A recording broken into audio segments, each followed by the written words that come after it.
నమస్కారం అధ్యక్ష. అమ్మా ఆపండి అమ్మా. సభకు నమస్కారం అధ్యక్ష. యాక్చువల్గా ఐటీ కంపెనీలు ఇతర పరిశ్రమలకు జరుగుతున్న భూ కేటాయింపులు, ముఖ్యంగా విశాఖపట్నంలో జరుగుతున్న భూ కేటాయింపులు అయితే మాత్రం చాలా విమర్శలకు దారి తీస్తుంది అధ్యక్ష. విశాఖపట్నం అనేది మన రాష్ట్రంలోనే కాదు, దేశంలోనే కాదు, ఆసియా ఖండంలోనే అత్యంత బాగా ఫాస్ట్గా డెవలప్ అవుతున్న సిటీ అధ్యక్ష.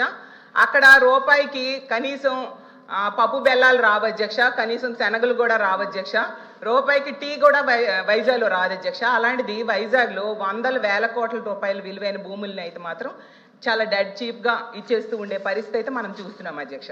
అయితే మనం గతంలో ఒక నానుడు ఉండేది, 99 రూపాయలకే బాటా రేట్ అని. మరి ఇప్పుడు 99 పైసలకే ఏ రేట్ అనాలో అర్థం కావట్లేదు అధ్యక్ష.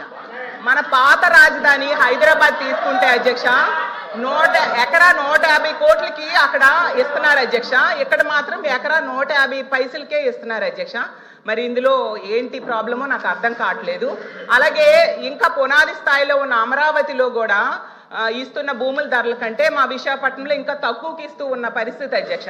యాక్చువల్గా భూ కేటాయింపులు అనేవి వెనకబడిన ప్రాంతాలు, మారుమూల ప్రాంతాల్లో తక్కువ ధరకి ఇస్తారు, ఎందుకంటే ఆ ప్రాంతం అభివృద్ధి చెందాలని, అలాగే అక్కడ చీప్గా కూడా ధరలు భూములు ఉంటాయి కాబట్టి ఇస్తూ ఉంటారు అధ్యక్ష. మరి ఇంత కాస్ట్లీ ల్యాండ్ని ఎందుకు తక్కువకి ఇస్తున్నారో ప్రభుత్వమే చెప్పాలి అధ్యక్ష. ఇంకోటి ఏంటంటే టీసీఎస్కి 99 పైసలకే ఇచ్చామనేసి బాగా బ్రాండింగ్ చేసుకున్నారు, మంచిదే అధ్యక్ష.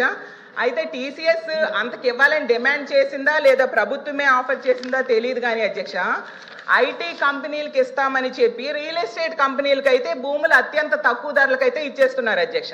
ఇప్పుడే చెప్పినట్టుగా రహేజా డెవలపర్స్కి 99 పైసలకేమో 27 ఎకరాలు కట్టబెట్టడం జరిగింది అధ్యక్ష.